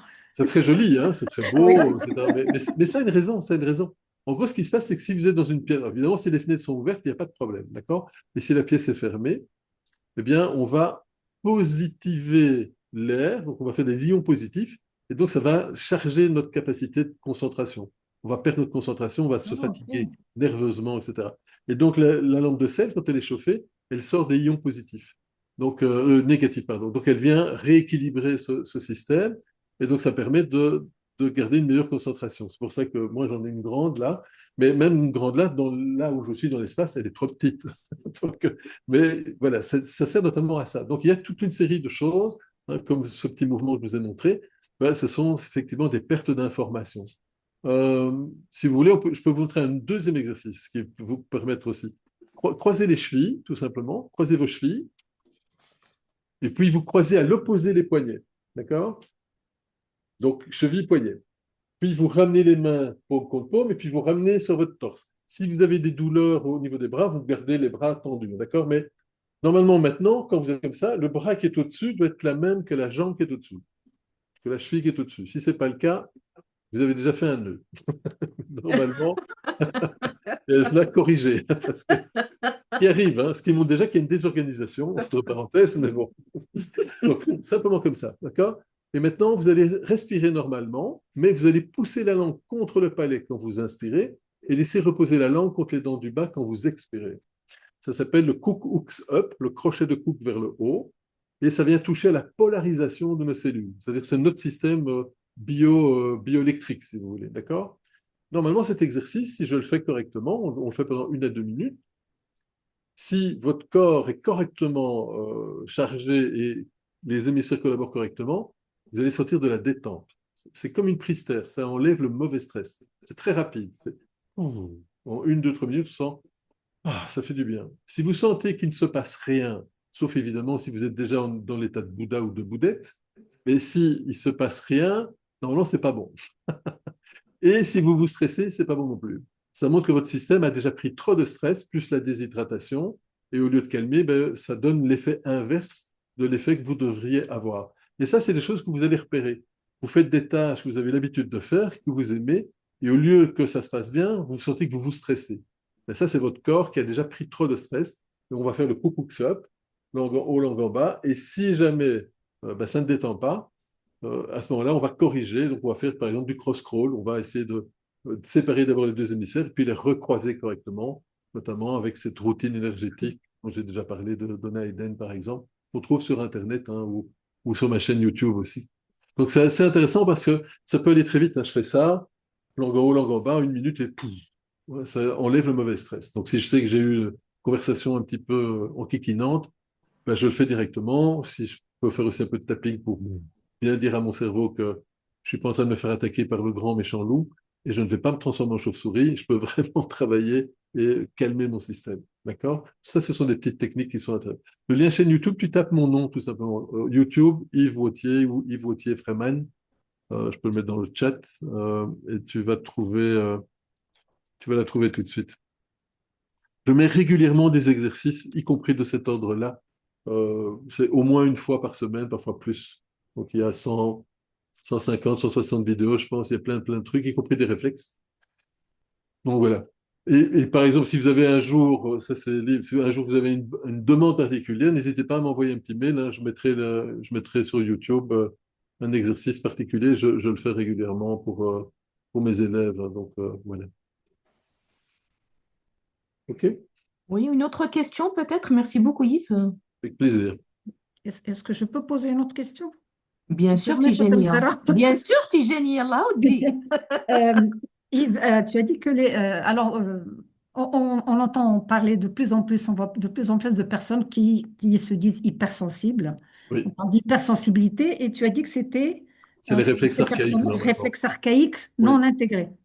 Oui, en général, l'hypersensibilité, donc Est-ce que tu peux expliquer? les Voilà. fameux HPE hein, dont on parle, Oui. ce sont des personnes dont les réflexes archaïques ne sont pas intégrés correctement. Donc, exemple, euh, si un de ces enfants, puis adulte maintenant, a bypassé le ramping ou le quatre pattes, par exemple, hein, eh bien, il y a des intégrations qui ne se font pas au niveau des deux hémisphères, et donc ça génère un stress de fond qui est compensé. Alors, si la personne est un peu HPI en plus, donc au potentiel intellectuel, ben évidemment, il va compenser.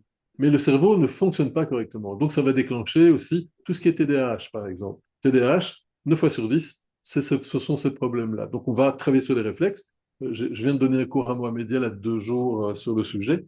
J'en redonnerai un au mois d'avril, je pense, 2 jours aussi. Et donc, c'est vraiment hyper important parce que c'est vraiment notre cerveau qui n'a pas eu les stimuli suffisants que pour pouvoir développer ces connexions entre les deux hémisphères. Et donc, évidemment, le cerveau, ça génère un stress de fond où il compense justement cette insécurité de base. Alors, ce qu'il faut savoir aussi, c'est que parfois, suite à un choc émotionnel, un accident, une agression, etc., une opération aussi, par exemple, eh bien, certains réflexes peuvent se désintégrer. Donc, on doit les réinstaller correctement parce que sinon, ils continuent à nous impacter. Je vous donne un exemple parce que je l'ai vécu moi personnellement. Donc, j'étais un enfant maltraité. Et donc, entre mes 17 et 50 ans, j'avais en moyenne 10 jours par mois des vertèbres qui se bloquaient entre les omoplates. Et les kinés, les médecins m'avaient dit, mais Yves, tu sais, c'est parce que tu fais beaucoup de sport. Hein. Je faisais du javelot, du handball, des arts martiaux, etc., du cheval, de l'équitation. Et ils me disaient, tu sais, tu fais beaucoup de sport, tu es souple et costaud, et donc la nuit, ben, tu te détends, donc les vertèbres bougent peut-être, et quand tu te lèves le matin, si tu n'étires pas ta colonne d'abord, tu écrases et ça bloque. Ce qui me semblait une réponse logique. Donc moi, j'ai pris ça pour argent comptant. J'ai appris à vivre avec ça. Donc j'avais en moyenne 10 jours par mois où je savais que j'avais mal et je passais, je faisais avec. Sauf qu'à mes 50 ans, je me suis bloqué. Hein. Un matin, j'oublie d'étirer ma colonne. Hein, donc, et croc, je me bloque. Donc, je fais... Et je pars. J'avais un rendez-vous chez un collègue et un ami qui travaille aussi en micro-kiné, etc. Et je lui dis, écoute, est-ce que tu serais d'accord de me croquer, me remettre la vertèbre en place? Comme ça, je ne me tape pas 10 jours de douleur. J'ai pas très envie de rester bloqué comme ça. D'autant qu'elle se remette toute seule en place. Et il me dit, mais ça t'arrive souvent? Puis je lui explique, bah, depuis 33 ans, hein, ça fait 10 jours par mois, donc ça fait 11 ans de ma vie non-stop. Il me dit, mais tu sais, c'est aussi un réflexe archaïque, c'est le fait d'avoir été bercé comme ceci ou comme cela. En gros, c'est le réflexe de paralysie par la peur. Et c'est un mouvement où on est au sol, sur le dos, et on doit faire dos creux, dos plat. C'est le bassin qui bouge un peu. J'étais incapable de faire ce mouvement. Il m'a fallu 45 minutes avant de réussir à faire ce bête mouvement de dos creux, dos plat. Je ne comprenais pas comment faire. Je ne sais pas si c'était les pieds qui poussaient, les jambes qui tiraient, les épaules. J'étais complètement bloqué. Quand j'ai commencé à réussir à faire le mouvement, la douleur a diminué et j'ai fait ça pendant quelques semaines. Hein. Il faut le faire pendant, c'est entre 6 à 8 semaines normalement. Moi ici, j'ai eu la chance, après 3 semaines, c'était fini. Mais ça n'est plus jamais revenu. Je n'ai plus jamais eu de problème. Plus jamais. Donc, ce sont vraiment des éléments qui vont nous impacter, y compris dans l'apprentissage, y compris dans les prises de décision, par exemple. Le refus, l'opposition aux tâches nouvelles, on l'a vu tout à l'heure dans l'autre tableau. Hein, donc, quelqu'un qui va refuser tout ça, et l'hypersensibilité au sens, évidemment, la lumière, les sons, les odeurs, les saveurs, le toucher, certaines matières sur la peau qui sont insupportables, etc. Donc, l'attachement détaché, hein, qui n'aime pas être pris dans les bras, ça vient de ça aussi. Hein, c'est un réflexe archaïque et la blessure d'attachement. Donc, il va se méfier. Alors, blessure d'attachement, parce que s'il allait vers les parents et que parfois on le prenait dans les bras et parfois il se ramassait la stréra, ben évidemment, l'enfant ne sait plus s'il peut y aller ou pas et donc il va se mettre en protection. Mais le réflexe archaïque aussi, s'il n'est pas intégré, va générer un inconfort d'être touché. C'est vraiment insupportable et donc l'enfant va pas se laisser faire. Donc, si on ne traite pas ça, c'est actif toute notre vie. Donc, on doit absolument aller observer ça. Donc, quand je travaille sur des traumas, je vérifie automatiquement les 3 premiers réflexes de survie de base, parce que c'est eux qui nous donnent la sécurité de base, et donc, évidemment, ils ont un impact sur l'estime de soi, et puis la confiance, et puis l'affirmation. Donc, c'est réflexe de paralysie par la peur, réflexe de moraux, réflexe de protection. Sur ma chaîne YouTube, vous avez des vidéos. Regardez, vous voyez le test et l'exercice. Donc, c'est vraiment très, très important. Excellent. Merci beaucoup. Yves, Oui. alors je ne sais pas si quelqu'un veut interagir, poser une question.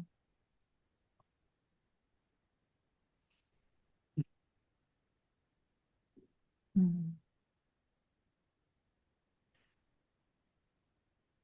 Hmm. Ils sont tous morts, c'est fini. Ils ont fait le tapping et Non, ils sont pardon. endormis. Alors, de toute façon, vous pouvez me poser des questions même par après. Hein. Vous n'hésitez pas. Voilà, Fatima Sarah le sait, Céline aussi. Je suis plutôt ouvert, donc n'hésitez pas à poser Oui, des questions. oui, Hein, donc, je réponds très vite en général. je confirme. Voilà. Et merci Céline qui est encore là, je vois. Donc, Oui. Tout alors. Belgium, 1 point. OK. Super. C'est Mounia qui fait du tapping, il fait de l'EFT à Mounia. Oui, Mounia. Ouais, c'est bien. Oui, en effet.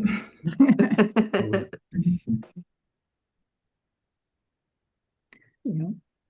En fait, je suis également, enfin, je suis également psychothérapeute. Voilà. Donc, Ouais. Ah ben, parfait. voilà. Tout à fait. Parfait, parfait. Ok.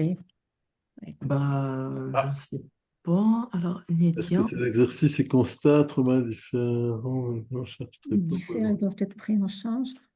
OK. donc pour les enfants, oui. Et à Oui. partir de quel âge? En gros, il n'y a pas d'âge, il n'y a pas vraiment d'âge. Donc, si on observe un réflexe qui est mal intégré, on peut le travailler tout de suite. Hein. Donc, au plus tôt on intervient, au mieux c'est, hein, puisque ça va éviter toute une série de soucis. Et au niveau des traumas, même chose. Hein. Donc, par exemple, j'ai déjà travaillé sur un trauma sur un bébé qui avait 9 mois. Pourquoi? C'était l'enfant d'une de mes anciennes élèves qui est une psychologue et elle a eu des jumeaux, mais un des deux jumeaux avait un problème de cœur, donc il y avait un passage entre les deux ventricules. Donc elle a eu à peine sur son estomac et puis le bébé a été emporté tout de suite pour être opéré du cœur. Et sur les 2, 3, 4 premiers mois de sa vie, il a eu plusieurs opérations. Donc, c'était un peu violent. Ça veut dire aussi attachement insécure, puisqu'il a été mis en couveuse, enfin, dans un environnement protecteur. Et donc, il était séparé à la fois de son jumeau, de sa jumelle en l'occurrence, et en même temps aussi de sa maman. Donc, c'était un peu violent. Et donc, à un moment donné, ce bébé a commencé à pleurer toutes les nuits, mais ça a duré plusieurs mois. Hein, donc, c'est pas 9 mois, pardon, il avait 15 mois. Et donc, euh, et donc, il pleurait depuis 6 mois comme ça toutes les nuits. Et donc, à un moment donné, elle m'a appelé en me disant, Yves, est-ce que tu crois qu'on peut faire quelque chose? J'ai dit, ben, on va essayer. Donc, ce qu'on a fait, c'est que j'ai pris, donc elle est venue avec son bébé. Je lui ai dit, ben, tu le tiens bien dans tes bras et avec une de tes mains, tu fais le bord de ses doigts. Donc, comme si on stimulait des points EFT, hein, comme ça, vous voyez, tout simplement. Et moi, ce que j'ai fait, c'est que j'ai recadré. C'est-à-dire que je stimulais des points sur la maman en même temps que la maman stimulait le bébé. Et j'ai réexpliqué la naissance. Donc vraiment, j'ai réexpliqué la naissance avec des phrases du genre, je peux vraiment comprendre que toi, pauvre petit loulou, tu étais bien au chaud, on te sort du ventre en césarienne, en urgence, puis hop, on te pose sur le ventre de maman, puis tout de suite, on t'emmène opérer, tu as des personnes que tu connais pas qui t'ouvrent le thorax, qui font une intervention, etc. Tu es séparé de ta maman, tu es séparé de ta soeur. J'imagine que ça a dû faire de la peur. En gros, ce qui se passait, c'est que le bébé, comme il devait retourner régulièrement à l'hôpital, il reconnaissait le trajet et donc il commençait à pleurer, à crier très très fort dans la voiture. Et puis dès qu'il arrivait à l'hôpital, c'était vraiment les hurlements discontinus, en plus des nuits. Donc les deux parents, ils chutaient parce qu'ils ne tenaient plus. Et donc on a fait un travail comme ça pendant 10, 15, 20 minutes de réexplication, ce qui a permis à la maman de réentendre ce qu'elle avait vécu elle aussi, mais de son côté elle, mais aussi pour son bébé. Donc le bébé lui a eu la stimulation, la maman évidemment s'est détendue, calmée, donc on a pu digérer son propre trauma, elle, dont elle n'avait pas conscience. Évidemment, son énergie n'était plus la même, puisqu'elle était beaucoup plus calme.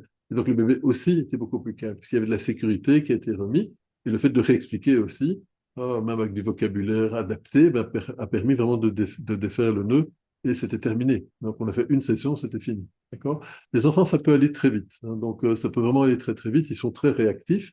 Mais on doit cibler évidemment la bonne cible. C'est ça qu'il faut savoir. C'est sur quoi je travaille.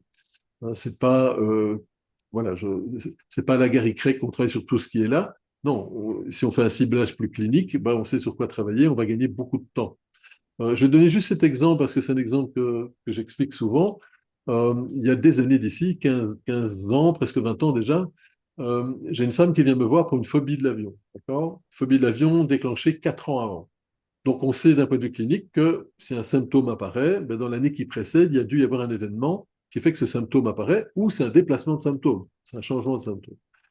La personne me dit non, il n'y a pas eu d'accident d'avion, il n'y a rien eu, il n'y a rien eu dans sa vie, tout avait l'air bien. Donc, ça me donne quoi comme indication? Ben, qu'il y a une amnésie, elle n'a pas accès.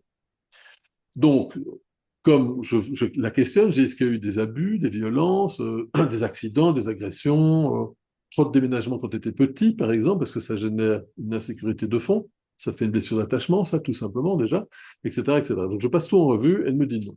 OK. Donc, je commence à travailler sur la phobie de l'avion, et en 2 minutes, hein, elle se redresse et elle parle très, très vite comme une petite fille. Elle dit, j'avais pourtant dit qu'il fallait pas les faire, j'avais dit qu'il fallait pas les faire. Donc, je la stabilise, je la calme, je dis, OK, qu'est-ce qui vient de remonter? Hein, et ce qui venait de remonter, c'est que 5 ans avant, elle avait perdu un enfant de 13 mois à l'hôpital. Je lui avais demandé des enfants, non, des deuils difficiles, non. Donc complètement oublié. Elle avait oublié toute sa grossesse, ses 13 mois avec le bébé après la naissance, tout avait été effacé parce que le cerveau a vécu ça comme un choc épouvantable et le cerveau a effacé tellement c'était violent. Et dans l'année qui a suivi, a mis en place la phobie de l'avion. Alors c'est ça qui nous intéressait, comprendre pourquoi. Donc, en gros, ce qui s'est passé, c'est qu'un chirurgien a dit, il faudrait opérer votre enfant. Je vous le conseille. C'est pas obligatoire, mais je vous le conseille. C'est une figure d'autorité. Elle n'a pas osé dire non. Une petite voix lui disait, dis non, mais elle n'a pas osé. Le chirurgien opère et se plante. Et le petit lapin, hélas, décède. Donc, c'est tellement violent. Elle efface. Premier niveau de dissociation, la souffrance. Deuxième niveau de dissociation, l'amnésie, en l'occurrence, elle efface. Et dans l'année qui suit, même chose, elle met en place un de ces fameux pompiers, deuxième niveau de dissociation, donc une phobie de l'avion. Alors, quel est le point de repère? Ce qu'il faut comprendre, c'est que dans les traumas, dans les épisodes de vie, les cerveaux vont toujours fonctionner, les mémoires sont associatives. Donc, ça veut dire que soit il y a des points communs en termes de personnes, ici, ce n'est pas le cas. Soit il y a des points communs en termes de lieux, d'événements, ce n'est pas le cas. Soit ici, c'est les cognitions, c'est-à-dire les croyances qui ont été développées à cause de cette situation. Mais en gros, c'est ce qui s'est passé. C'est que le cerveau a interprété que si je n'ai pas le contrôle, je suis en danger, donc phobie de l'avion. Parce que tu n'as pas le contrôle, c'est pas toi qui pilote. Ça aurait pu être la phobie du train, la phobie de la voiture en tant que passager, hein, mais c'était la phobie de l'avion. Ça faisait que c'est quelqu'un qui prenait souvent l'avion, et donc phobie de l'avion. Donc, on évite les situations où on n'a pas le contrôle. D'accord? Pour nettoyer ça, qu'ai-je travaillé? J'ai pas travaillé la phobie de l'avion. J'ai travaillé le deuil de l'enfant. Donc, on a fait le deuil de l'enfant en 2, 3 sessions. Il y a des techniques. Bon, c'est pas évident un deuil d'enfant, mais on l'a fait parce qu'il y a des techniques très particulières à faire. Il y a des choses à proposer et on laisse le système faire le deuil. Et puis, la phobie est partie d'elle-même parce qu'elle n'avait plus aucun lieu. Il n'y avait plus de raison d'être puisqu'il n'y avait plus la cognition. Si je ne suis pas en contrôle, je suis en danger. Donc, ce truc s'est effacé. D'accord? Donc, ça, c'est vraiment important de comprendre le ciblage. On doit cibler de façon évidemment idéale.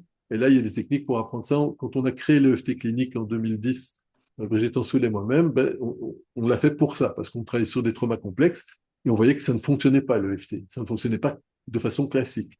Il y avait des gens pour qui ça ne revenait pas et des gens pour qui ça revenait. En gros, ça revenait quand c'était des traumas complexes et puis après quand il y avait des blessures d'attachement, parce que ça ne se travaille à nouveau pas de la même manière. Et ça, c'est des choses qu'on a commencé à enseigner à partir de 2010. Et puis, on a écrit en 2015 un livre sur le sujet, etc., etc. Et on continue encore à développer le sujet. Mais donc, c'est vraiment important, c'est comprendre comment bosser. Et donc, ça veut dire aussi en coaching, si vous êtes avec le coaching, voilà, quelle est la limite d'intervention entre le coach et le thérapeute? Le thérapeute va dans le passé, le coach, normalement, ne va pas dans le passé. Ça, c'est fondamental. Et je lui conseille de ne pas y aller, sauf s'il a les outils. Mais alors, il doit repréciser son cadre de travail. C'est plus du coaching qu'il fait, c'est autre chose.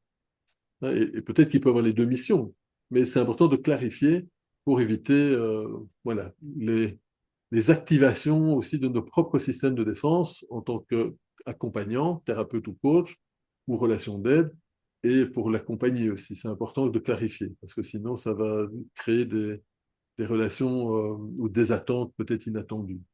Euh, voilà. OK? Merci Yves. On a aussi une question, peut-être ça sera la dernière. Nadia, vas-y. Oui, alors merci beaucoup Yves pour ta générosité et pour tous les Plaisir. partages. Alors moi j'avais une question en tant que coach, comment est-ce qu'on pourrait distinguer une résonance utile au service de notre client d'une blessure qui s'active, qui nous manipule et qui viendrait interférer avec le processus d'accompagnement? Oui, merci pour ta question parce que c'est une très bonne question. Donc, en gros, ce qu'on va faire, c'est dès qu'on sent qu'on est en action ou en réaction, c'est qu'il y a un programme. D'accord? Alors maintenant, ce programme, il peut être sain ou malsain. En gros, la façon de le repérer, c'est est-ce que vous êtes capable de ne pas le dire tout de suite? Si vous voyez qu'il y a une part de vous qui a absolument besoin de dire, de nommer, ben, ça veut dire comme s'il y avait une sorte d'impatience, d'urgence. Ben ça, c'est clairement le signe qu'il ne faut pas le faire. Donc, parce que ça veut dire qu'on est vraiment pris dans un programme et que ce programme, il est en train de vouloir sauver. En gros, il est en train de dire il faut absolument faire ça. C'est un programme qui est vraiment dans le faire et l'agir. Ça, c'est vraiment typique d'une part, d'une partie, donc d'un de ces fameux sous-programmes ou sous-personnalités. Donc, la première chose à observer, c'est d'abord, on revient vers soi, et OK, quel est le besoin, quelle est la peur? Quel est le besoin de le dire? Quelle est ma peur si je ne le fais pas? Qu'est-ce que je crains qu'il se passe ou qu'il ne se passe pas? D'accord? Qu'est-ce que je crains si je ne le fais plus aussi? Donc, c'est déjà repérer ça. Simplement ce simple mécanisme, besoin et peur. Et après, on va essayer de communiquer en non-directivité. Ça, c'est très important. Normalement, en coaching, c'est fondamental. Hein, on est non-directif. On va susciter, on va laisser la personne trouver ce qu'il doit mettre en place. Mais donc, la non-directivité est vraiment fondamentale. Parce que si vous êtes dans la directivité, comme certaines techniques du passé, hein, l'hypnose ericksonienne avant était très directive. Hein, donc moi, je préfère l'hypnose de Bill Hanlon, qui est orientée solution, mais qui n'est pas directive, justement. C'est tout l'inverse. Pourquoi? Parce que la directivité, c'est souvent d'une projection. Et la projection, ça veut dire que c'est moi qui ai un biais, qui ai une grille de lecture X, Y ou Z, en fonction de mon histoire, et qui pense que c'est la réalité. Donc, je la généralise. Donc, c'est ce qu'on appelle les biais cognitifs ou les filtres mentaux. Et tout ça peut complètement nous influencer. Donc, pour ceux que ça intéresse, il y a, si vous allez sur academia, academia.edu, donc www.academia.edu, vous mettez mon nom et vous allez chercher, il y a des PDF avec des exercices, vous tapez filtres mentaux. Là, vous avez toute une grille de filtres mentaux. Pour le coaching, c'est des choses super intéressantes parce que c'est tous les pièges dans lesquels on doit essayer de ne pas tomber. Donc, évidemment, on y tombe régulièrement parce que on est humain, hein, donc on n'est ni Bouddha ni Bouddhette, comme j'ai dit tout à l'heure, donc pas encore. Voilà, moi j'ai déjà la coiffure, mais voilà, mais bon. Mais bon, en tout cas, il faut juste faire attention à ça. Donc c'est observer, est-ce que j'ai une urgence à dire ou à faire les choses? S'il y a cette urgence, c'est un mauvais signe. Ça veut dire qu'il y a une part de moi qui est passée aux commandes et qui veut forcer le système pour sauver, aider, etc. Et ça, c'est la porte ouverte pour ce qu'on appelle la compassion fatigue, hein, la fatigue compassionnelle, le burn-out du thérapeute ou le burn-out du coach, parce qu'on n'arrive plus à s'arrêter. Donc, c'est vraiment très, très important, c'est savoir où on pose ses limites. Il y a 3 ans, c'est 3 ans, je pense, quand il y a eu le tremblement de terre à Marrakech, hein, dans la région de Marrakech, j'ai donné un cours gratuit pour des psys qui allaient intervenir sur place. Donc, c'était en distanciel, j'ai donné, donc il y avait 25 psys, mais il y avait une de mes anciennes élèves, je lui avais dit, attention, fais attention, si tu sens que tu es pris dans les émotions, parce que je savais qu'elle avait des parties très sauveuses, je lui ai dit, tu dois bien faire certains exercices de nettoyage pour toi, shaking ou d'autres techniques pour vraiment, vraiment te décharger de la charge émotionnelle, parce que ce que tu vas vivre, ça ne va pas être très cool, hein. Donc, moi, j'étais intervenu en 2013 en Haïti. Je veux dire, c'est pas, j'avais formé 120 psys, c'est pas une bonne idée, hein. Donc, je veux dire, donc fais attention, etc. Elle n'a pas tenu 24 heures parce qu'elle n'a pas fait.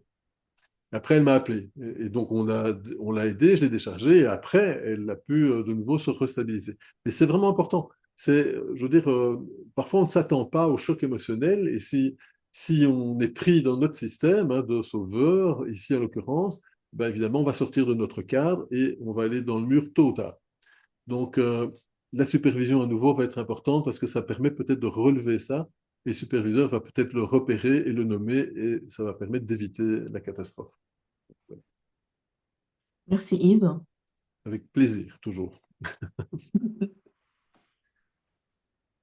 Alors, je ne sais pas, est-ce qu'il y a d'autres questions ou pas?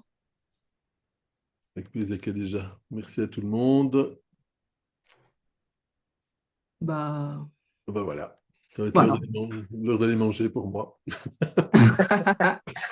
Alors voilà, merci beaucoup, cher Bouddha et Boudette, pour vos Mes expressions interactions. préférées. Futur Bouddha et Boudette, voilà, comme ça, on ne s'y croit pas déjà. Alors, merci Ouais. pour vos questions, voilà, vos réflexions, vos interactions qui prouvent en fait que on a ce souci, donc voilà, et qu'on tient notre métier à cœur et on a cette volonté de progresser. Alors, et puis voilà, on va se rappeler que chaque pas vers la connaissance de soi, c'est un pas vers un coaching encore plus authentique, encore plus éthique, encore plus impactant et congruent. Alors, merci beaucoup Yves pour ta générosité. Donc, Yves, tu atterris vers quelle heure? Oh, ben, je vais manger maintenant. Escale, ensuite webinaire, ensuite merci beaucoup Ouais. pour ta générosité, pour ton partage. Moi, je sais que tu es très généreux, donc et je sais que tu restes à l'écoute voilà, de nos interactions, de nos réflexions, questions, même après le webinaire. Puis Et j'ai quitté voilà. Mohamedia ce matin, moi. Je me suis levé à Oui, 4 oui, heures oui, du c'est pourquoi matin. j'ai dit que voilà, tu es rentré vers quelle heure? Ouais, j'ai pris Merci l'avion beaucoup. à Casa à 8 heures, là, 8 heures du matin. Donc, Merci voilà. beaucoup et merci beaucoup, chers coachs, chers pères, chers amis. Et voilà, très très bientôt pour continuer ensemble ce chemin et ce voyage et ces explorations ensemble, Inch'Allah Rahman Rahim. C'est beaucoup. Oui, Est-ce que je oui, peux Yves. dire juste un tout petit mot pour l'ESPEC, pour le centre où je vais donner des cours ou pas? Ou, Ben, écoute, Bien sûr. oui, oui, oui. Mais donc, pour ceux que ça intéresse, en tout cas, je viens régulièrement au Maroc à peu près tous les 2 mois. Au mois d'avril, je viens 2 semaines. Et je collabore avec l'ESPEC, donc c'est esppec.com. Euh, Respect. ESPEC. D'accord. Ouais. Et normalement, je vais venir à Casa pendant la fois prochaine pour au moins une des formations, parce qu'il y a eu plusieurs demandes, donc je prends au passé. Voilà, n'hésitez pas de toute façon à poser des questions, même si c'est pas pour faire la formation, hein, même venir me rencontrer si vous avez envie de venir parler, c'est avec plaisir, hein. Donc voilà. Donc et Céline, Mounia, elle est dans tes bureaux à toi, Céline, alors? C'est ou pas? Non? Pardon, Yves? Tu Oui, t'adresses à Mounia? Céline. Oui, c'était une question, c'est parce que je sais que Céline, elle a des bureaux à Casa. Et donc, je ne sais pas, c'est pas chez toi, Mounia, c'est pas chez toi qu'elle a ses bureaux. Non, pas chez moi, non. Ah, ok, d'accord. Céline, pas chez Alors, moi, c'est une autre Mounia. Donc, c'est probablement. par curiosité, je me suis dit, tiens, D'accord, comme, ok, sûrement. comme la vie est toujours petite, les hasards, donc voilà. Oui, Ok. tout à fait. Merci. Alors, En tout cas, merci merci beaucoup. beaucoup. Merci Merci beaucoup. beaucoup. Merci. Très bonne Shukran. soirée, bon appétit, à très très À bientôt. bientôt Merci et voilà, beaucoup. au revoir Merci tout le Fatah. monde.